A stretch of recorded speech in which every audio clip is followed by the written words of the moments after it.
tribulação, ela dura, e nós vamos falar um pouco disso, engloba um período de 7 anos. E nós vamos falar mais a respeito disso.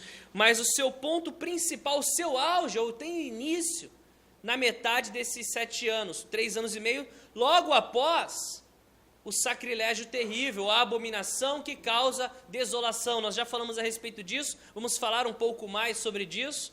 Quando o anticristo entrar no templo e fazer uma grande abominação que vai gerar a desolação, a partir desse momento, você lê em Apocalipse do capítulo 6 até o 18, 19, esse período da grande tribulação, nessa segunda parte desses 7 anos. E nós vamos tentar esclarecer um pouco mais a respeito disso. Mas primeiro eu quero tirar uma dúvida comum a respeito da tribulação. Nós temos 2 tipos de tribulação, vamos dizer assim, ou duas situações chamadas de tribulação. Uma delas é essa grande tribulação. Em Daniel 12, verso 1, eu acho que nós temos os versículos aí, fala assim: naquela ocasião Miguel, o grande príncipe que protege o seu povo, se levantará. Haverá um tempo de angústia, tal como nunca houve desde o início das nações até então. Então esse período da grande tribulação é um período de muita angústia sobre a terra, como nunca houve antes. Então, nem a Primeira Guerra Mundial, nem a Segunda Guerra Mundial, nem outras catástrofes e situações que aconteceram na terra se comparam a este período da grande tribulação, de muita angústia. Mas naquela ocasião, seu povo, todo aquele cujo nome está escrito no livro da vida, será liberto. Então essas são palavras de Daniel, do Antigo Testamento, falando da grande tribulação. E aí, o texto seguinte, palavras de Jesus no Novo Testamento, falando sobre esse mesmo evento, a grande tribulação.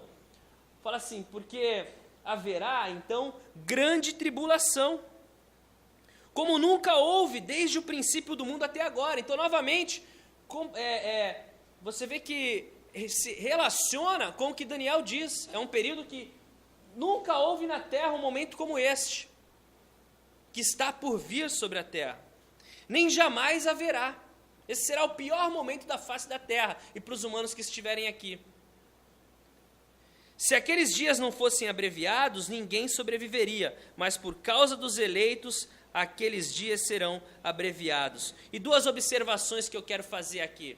Eu já compartilhei com vocês no domingo passado a respeito do arrebatamento da igreja, quando a igreja será tirada à força, num piscar de olhos.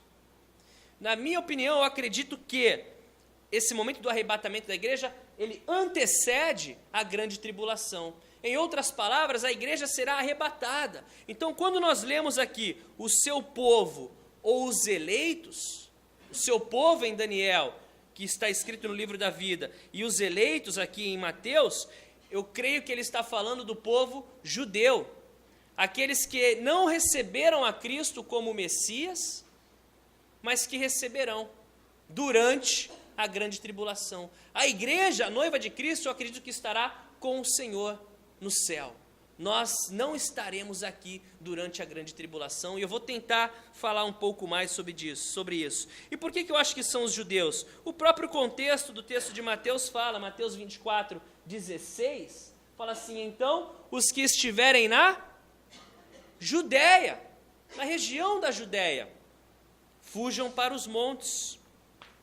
E o versículo seguinte, Mateus 24, 20, fala assim: orem para que a sua fuga não aconteça no inverno, nem no sábado.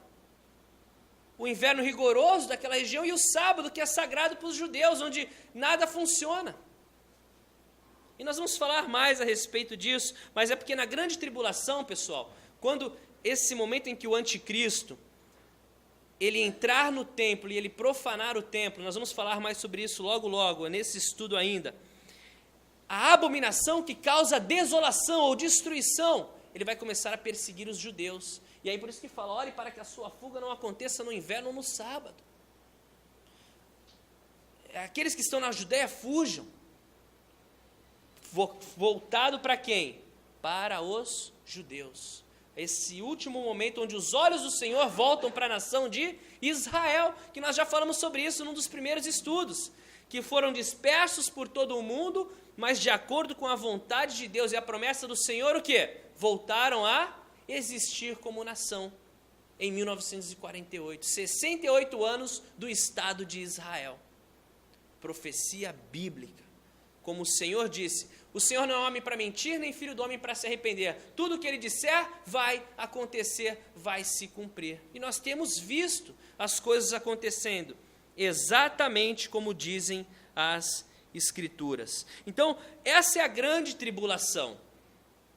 Existe, porém, uma outra tribulação que o próprio Senhor Jesus disse. Ele fala assim, em João 16:33. Eu lhes disse essas coisas para que em mim vocês tenham paz. Nesse mundo vocês terão aflições. Algumas versões dizem provações ou tribulações. Contudo, tenham ânimo, eu venci o mundo. Então, as tribulações do dia a dia que nós passamos, essas que Jesus, de certa forma, promete, ele fala assim, olha, no mundo tereis aflições, ou provações, ou tribulações. Vem de quem? Vem de Satanás, vem do mundo, vem da carne, contra as nossas vidas, são as provações que nós passamos. No mundo tereis provações, mas tem de bom ânimo, porque eu venci o mundo. Mas a grande tribulação é uma outra coisa, é o que está por vir, um dia de angústia como nunca antes veio sobre a face da terra. Então, é importante nós discernirmos isso, entendermos isso. E aí nós voltamos em algo que nós já falamos nesses estudos, as 70 semanas do livro de Daniel. É muito importante para nós termos essa visão, essa perspectiva completa do final dos tempos. Porque Daniel, quando ele estava cativo na Babilônia, ele era escravo, estava preso na Babilônia, o que ele faz? Ele começa a orar.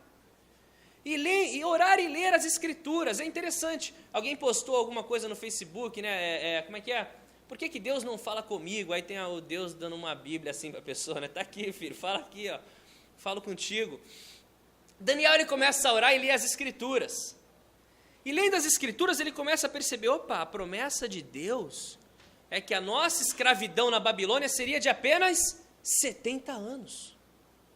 E aí ele pega uma caneta, ele pega um papel, ele começa a fazer a matemática. E ele percebe, opa, nós já estamos perto do final desse cativeiro. Então, de alguma forma, o Senhor vai mover as coisas e nós seremos libertos da escravidão na Babilônia. Mas é nesse momento em que Daniel está buscando a Deus, ele está orando, ele está tentando entender os tempos, como nós fazemos agora, que vem uma revelação de Deus para Daniel. O anjo do Senhor vem falar com Daniel. Daniel 9, a partir do verso 24, fala assim, essa é a revelação do anjo para Daniel. 70 semanas estão decretadas para o seu povo.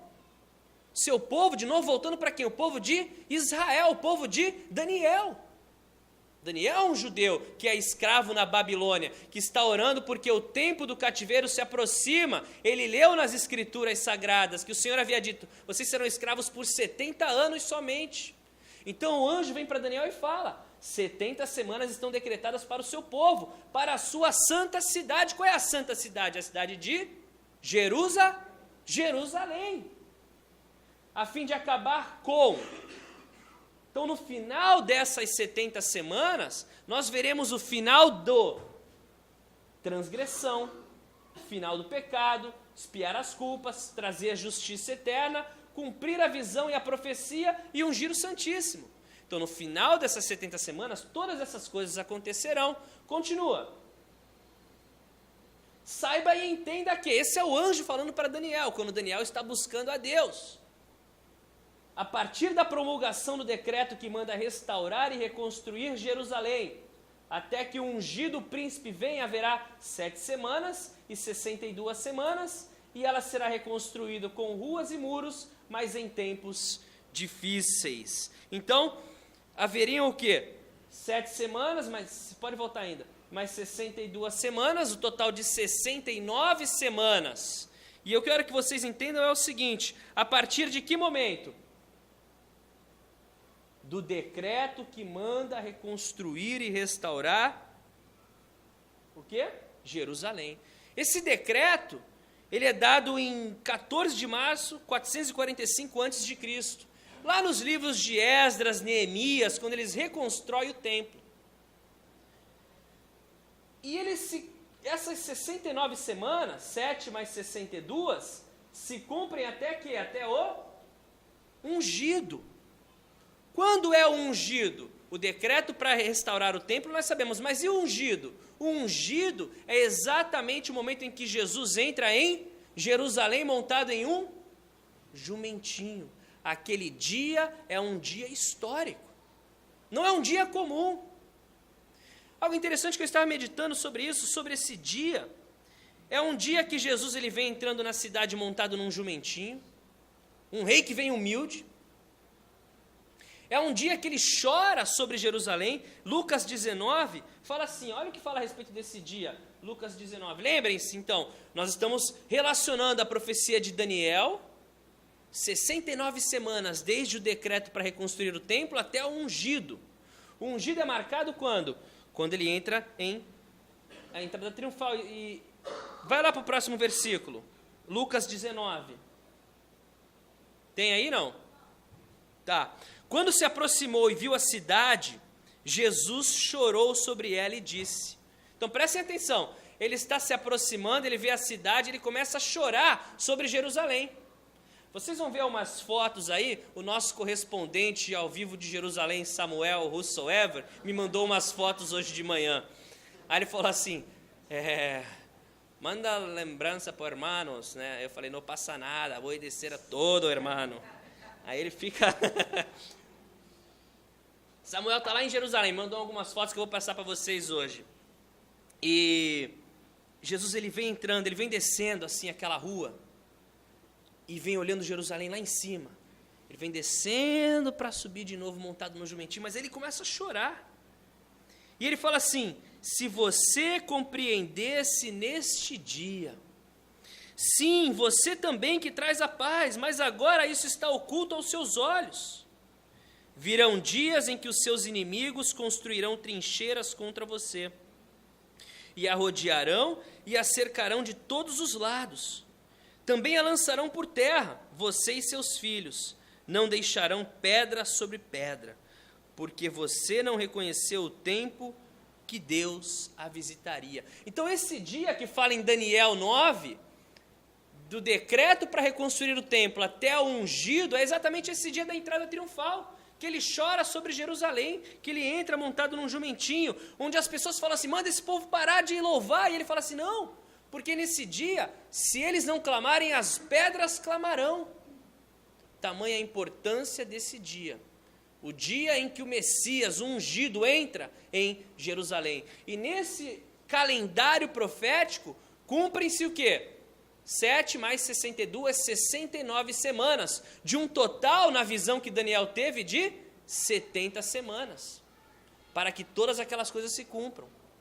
Então, do decreto até o Messias, 69 semanas. E aí, voltando lá em Daniel,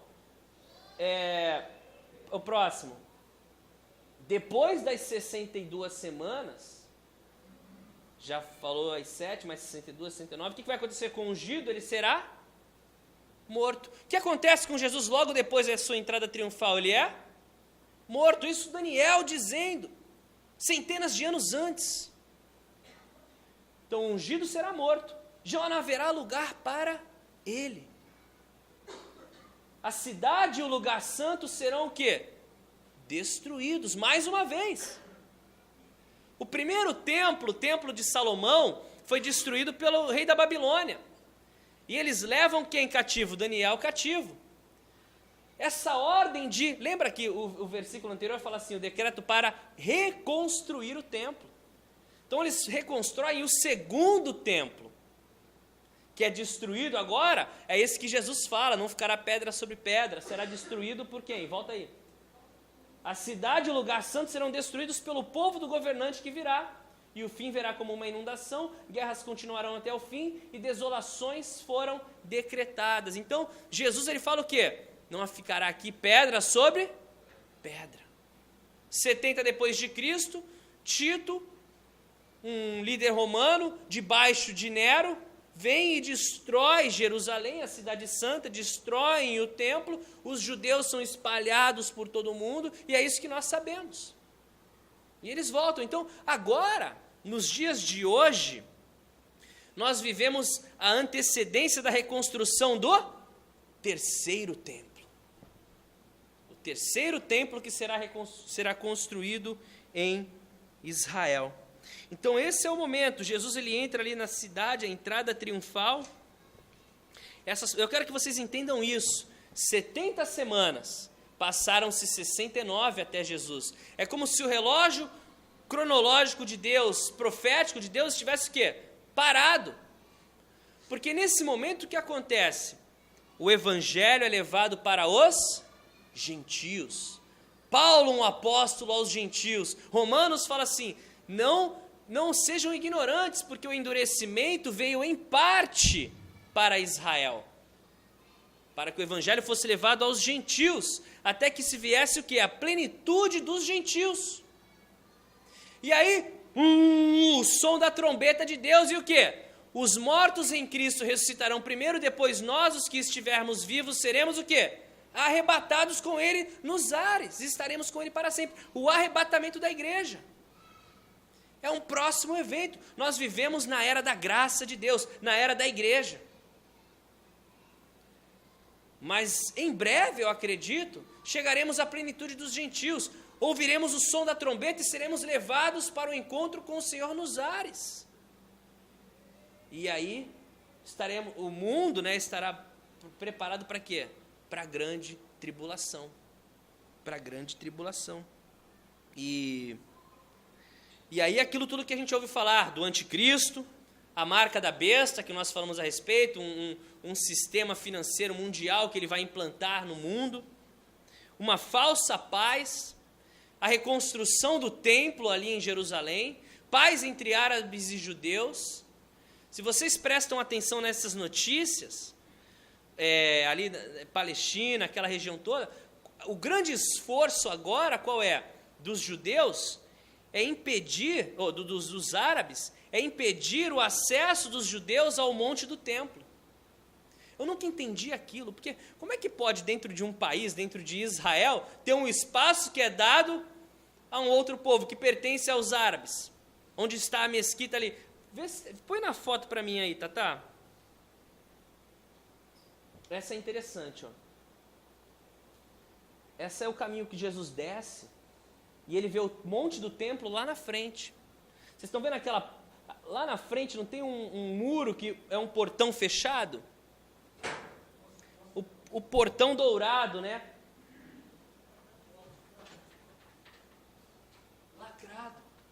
Por onde o Messias entrará? Põe a segunda foto. Tá vendo ali, ó? Foi lacrado. Eu vou querer que você faça essa pesquisa na Bíblia, na sua casa, pode usar o Google, da porta que foi lacrada, que vai se abrir para o Rei dos Reis entrar, e entrará o Rei da Glória. Quem é esse o Rei da Glória? Levantai, ó portas, o quê? As vossas cabeças. Do que ele está falando? Que entrará o Rei da Glória, elas verão o Rei da Glória entrando.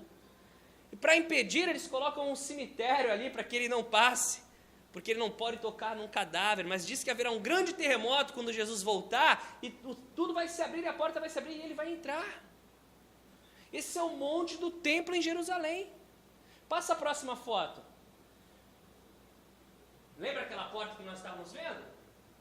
Aqui, ó, é o Monte das Oliveiras, onde ele ora com os seus discípulos. Então tem esse vale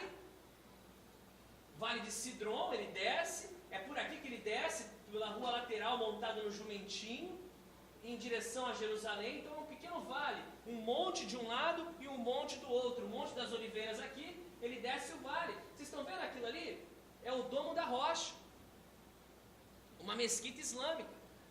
Passa uma próxima, depois volta para essa.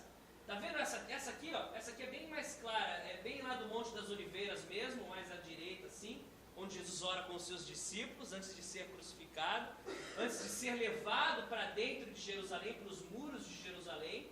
Aquele canto ali é a cidade de Davi, o monte do templo onde Abraão oferece o seu filho Isaque como sacrifício. Essa mesquita ali na ponta, ali, ó, tem uma mesquita bem ali no começo ali. É a terceira mais importante do Islã, não é o Domo da Rocha. Atrás do Monte do Templo, aqui atrás é onde fica o Muro das Lamentações. As pessoas ficam ali atrás adorando, e aqui é o Monte do Templo. Esse território aqui, que fala do status quo, que foi dado aos árabes. Porém, judeus que querem reconstruir o templo, todo dia, com a ajuda do exército israelense, entram nesse território. Isso para os árabes é uma blasfêmia. E eles estão brigando para que os judeus não acessem mais essa área. Por isso que está toda essa discussão política. Mas todo dia os judeus vencem por quê? Porque aqui atrás, pensa que essa área aqui fechada, aqui atrás é onde tem o Muro das Lamentações, e aí tem tipo uma porta assim, uma caverninha assim, que vem aqui para trás. E por aqui é onde eles acreditam ser o lugar do Santo dos Santos. É bem provável que seja por aqui que o anticristo vai falar para que o templo dos judeus seja reconstruído. Na direção do quê? Da porta fechada. Então imagina um muro aqui colocado, judeus adorando de um lado, árabes adorando do outro, e a paz no mundo que todos buscam entre árabes e judeus, que será levada por quem? Pelo anticristo. Então esse é o lugar mais importante do planeta. E o Senhor Jesus vai voltar e vai descer aqui do Monte das Oliveiras, de frente para o Monte do Templo.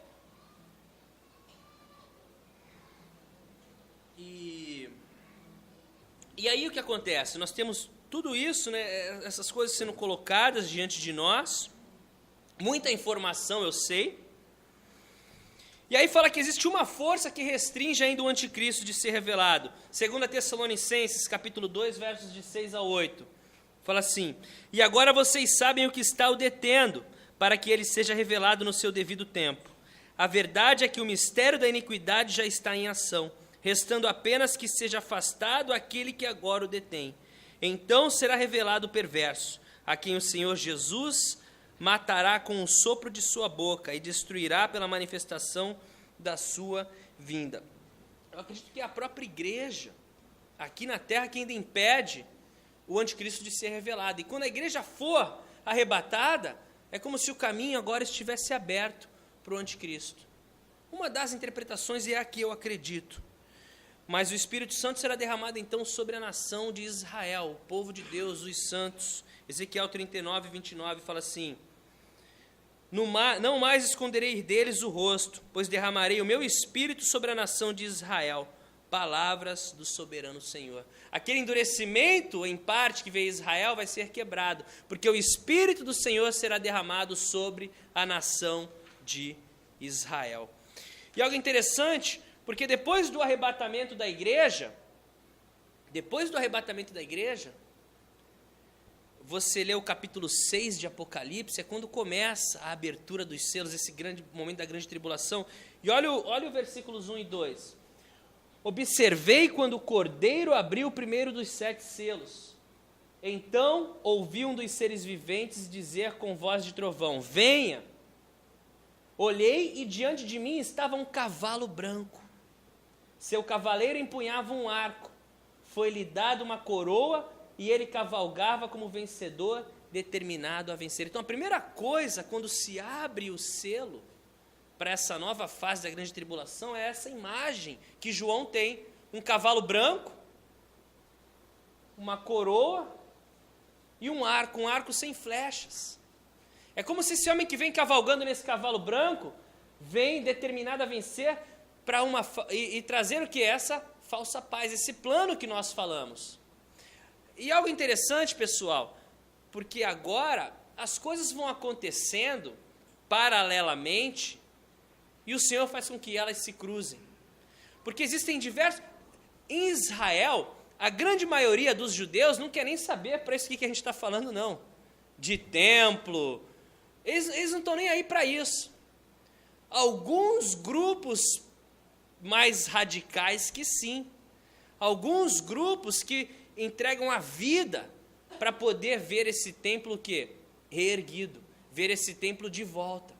não é toda a nação. Você passa, essa pessoa está vivendo a vida, não está nem aí para a Bíblia. Eu fiquei na casa de uma moça e eu falei da Bíblia, falei que eu era pastora. Ela, o que é isso? Ela não sabia de nada. Uma judia ali em Israel. Não sabia de nada, e eu comecei a conversar com ela, aí ela começou a me explicar as coisas, né, dos 3 tipos de judeus ali, os mais ortodoxos, os que não ligam para nada, e os que usam o kippá, que segundo ela são os mais perigosos, porque os ortodoxos querem apenas o seu lugar para adorar, já os mais politizados que usam o seu kippá são aqueles que são os mais, querem o seu estado, querem impor a sua situação. Ela diz, esses são os mais perigosos, e ela está na outra categoria, os mais liberais que estão querendo curtir a vida, se possível, paz, todo mundo celebrando junto. Então, o país é bem dividido nas perspectivas das coisas, mas existem uns grupos, como o grupo do Instituto do Templo, que junta dinheiro, junta estudo, junta trabalho, com um único propósito: eles querem morrer tendo visto o terceiro templo reerguido. Eles querem ver o terceiro templo. E quando o anticristo surgir, já vai estar tudo pronto. Para quê? Para ele simplesmente pensar e dizer, bom, vocês querem isso, vamos colocar um muro entre os dois. Vamos dividir aqui. Apocalipse fala a respeito disso. Vocês adoram desse lado, vocês adoram desse, ficam em paz. Então o anticristo vem com esse plano de paz. Jesus, ele diz o quê? Eu venho em nome do meu Pai para os judeus, e vocês não me receberam, mas outro virá em seu próprio nome, a esse sim vocês receberão. Porque quando o anticristo trouxer essa ideia, eles vão adorar o anticristo. Israel vai seguir o anticristo. E aí eles vão voltar a sacrificar, mas imagina, eu já falei isso para vocês, nos dias de hoje, onde sacrificar um animal gera uma polêmica incrível. Imagina já esse sentimento antissemita, e Israel sacrificando cordeiro e cabrito todo dia, centenas e milhares, e aquele sangue lá correndo, e aí os repórteres filmando, olha só quanto sangue, os animais inocentes que eles estão matando todos os dias. E o anticristo, que é alguém que agrada os homens, ele vai falar o quê? Chega! Em Daniel fala isso. Daniel capítulo 11 ou 12, se eu não me engano, nós lemos hoje de manhã, 12 ou 11, Marcos? Que ele fala assim, quando ele der fim ao sacrifício. Então o próprio anticristo, que vai permitir que os judeus voltem a adorar, vai ser ele próprio que vai dizer assim, agora chega, vocês não podem mais sacrificar animais aqui. E aí ele vai colocar uma abominação dentro do templo, e aí é onde vem essa abominação que gera a desolação que fala em Mateus e fala nos evangelhos. E aí os judeus têm que fugir pelas suas vidas, esses últimos 3 anos e meio da grande tribulação. Leia Apocalipse, leia o livro de Daniel, leia as escrituras sagradas. Você vai conseguir entender um pouco mais. Nós entendemos todas as coisas? Não. Onde eu estudo, todo dia eu gosto de ouvir alguns pastores sobre esse assunto, mas a gente vai construindo, né, a nossa visão.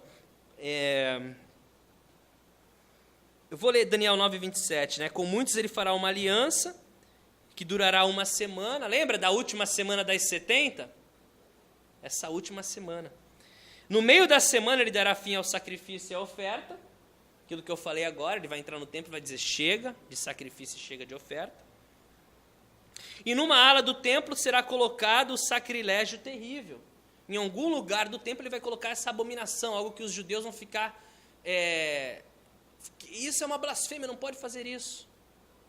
Antíoco Epifânio, se eu não me engano, na história dos judeus, acho que ele matou um porco dentro do templo, alguma coisa desse tipo, assim, que é uma blasfêmia total para os judeus. Eu não sei o que vai acontecer, mas vai ser colocado o sacrilégio terrível, até que chegue sobre ele o fim que lhe está decretado. O anticristo será destruído. E Apocalipse 11, 1 e 2, eu acho que tem aí, fala assim, ó, isso é João. João, ele escreve o livro de Apocalipse, ele está numa ilha, como é que fala? Quando a pessoa ela é exilado na ilha de Patmos, e ele tem uma visão de Deus. E nessa visão, fala assim, deram-me um caniço semelhante a uma vara de medir, e foi dito, vai e meça o templo de Deus e o altar, e conte os adoradores que lá estiverem. Exclua, porém, o pátio exterior, não o meça, pois ele foi dado aos gentios. Eles pisarão a cidade santa durante 42 meses. Então, possivelmente falando dessa divisão ali do templo, que nós vimos a foto, onde possivelmente eles vão reconstruir o templo. João, ele tem essa visão do futuro e ele consegue ver isso tudo acontecendo. Por isso que ele escreve Apocalipse. João, ele tem uma visão do futuro e ele começa a escrever. Só que ele é um homem do primeiro século. Então ele não sabe o que é um avião, ele não sabe o que é um tanque de guerra, ele descreve conforme a sua capacidade.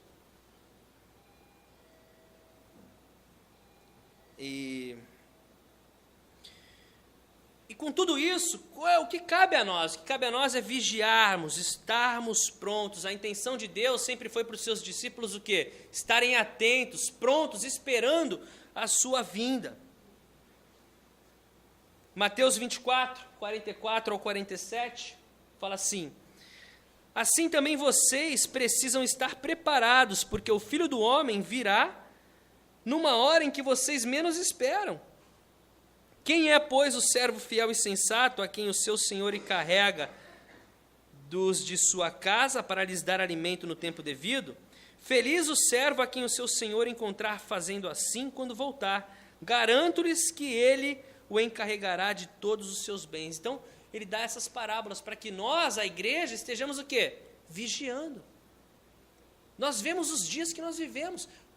Terremotos, pestes, doenças. Teve um terremoto agora no Japão, ontem teve um na Guatemala, eu acho, não, Equador.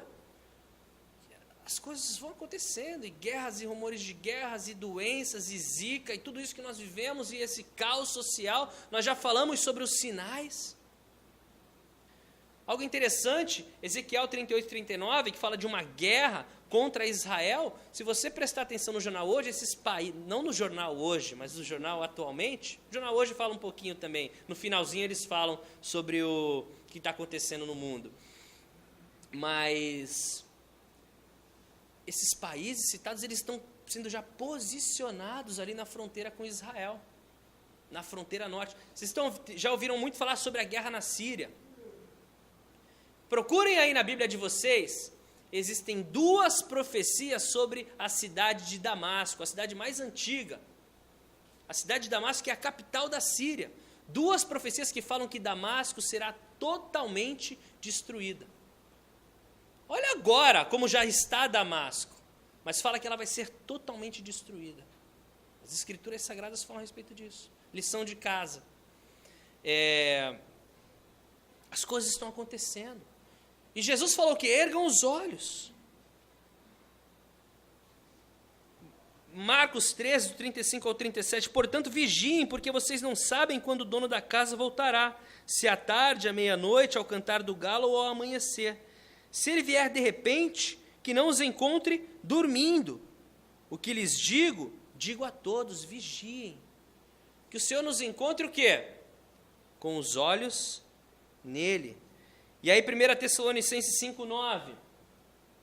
Porque Deus não nos destinou para quê? Para a ira. A grande tribulação, o que é que eu falei no começo? É a ira de Deus sendo derramada sobre um mundo que rejeitou a Cristo. Mas nós não fomos destinados para a ira. Por quê? Porque nós temos quem? Jesus, o sangue de Cristo. Nós não vamos passar pela grande tribulação. Mas o que ele nos destinou? Recebermos a salvação por meio de quem? Nosso Senhor Jesus Cristo. Isaías, no Antigo Testamento, também tem uma profecia interessante. Mas os teus mortos viverão. Vê se soa alguma coisa familiar. Seus corpos ressuscitarão. Vocês que voltaram ao pó, acordem, cantem de alegria. O teu orvalho é orvalho de luz, a terra dará a luz a seus mortos. Vá, meu povo, entre em seus quartos e tranque as portas. Esconda-se por um momento, até que tenha passado a ira dele. Vejam, o Senhor está saindo da sua habitação para castigar os moradores da terra por suas iniquidades. A terra mostrará o sangue derramado sobre ela, mas não mais encobrirá os seus mortos. É como se a ideia ali da igreja arrebatada, até é poupada da grande tribulação. E aí, último versículo, Lucas 21, do 34 ao 36, que é o versículo que nós sempre colocamos no final dos estudos agora. Tenham cuidado para não sobrecarregar o coração de vocês de libertinagem. Viver para os prazeres, viver para o mundo. Abandonar o Senhor, cuidado com isso. Bebedeira e ansiedades com a vida. Eu estou tão preocupado com a minha vida que eu esqueço de Deus. E aquele dia venha sobre vocês inesperadamente, porque ele virá sobre todos os que vivem na face da terra. Acho que tem mais um. Estejam sempre atentos e orem para que vocês possam escapar de tudo que está para acontecer e estar em pé diante do Filho do Homem. Lembrem-se, embora essa é a instrução do Senhor, é importante nós deixarmos claros que não é a nossa própria justiça, é a justiça de Cristo em nós. Mas é importante nós estarmos o quê? Sempre confessando os nossos pecados, estarmos sempre nos sondando diante de Deus, sempre sabendo que o sangue de Jesus é o que nos lava. E estarmos esperando esse momento, o soar da trombeta de Deus, onde os mortos em Cristo levantarão primeiro e nós, os que estivermos vivos, seremos transformados para estarmos com o Senhor para todo o sempre. Esse dia se aproxima. Nós olhamos ao nosso redor, nós olhamos o nosso mundo, nós vemos que são como as dores de parto, a Bíblia fala. E as minhas últimas palavras, as dores de parto são interessantes porque às vezes a mulher tem uma dor, uma contração, mas é como é que fala? Um alarme falso. É um alarme falso, veio, mas ainda não é a hora. E aí ela vai ter uma contração de novo dali, sei lá, um mês, dali 2 semanas, mas de repente ela tem uma outra contração. E aí o tempo já vai se encurtando de uma contração e outra. Ao ponto que chega assim, acho que de minuto em minuto, ou de 2 em 2 minutos, vem a contração. Eu lembro quando os meus nasceram, eu segurei a mão da Lília e estava com o relógio na mão assim, né? Aí eu olhava assim, contando o relógio, 2 minutos, eu falei, Lília, se prepara que agora vem. E vinham as contrações, aí passava. Eu olhava no relógio. É esse o exemplo que Jesus nos dá do quê? Os sinais, eles ficarão cada vez mais frequentes, cada vez mais fortes. Primeira dor é mais tranquila, mas depois vai chegando uma dor terrível.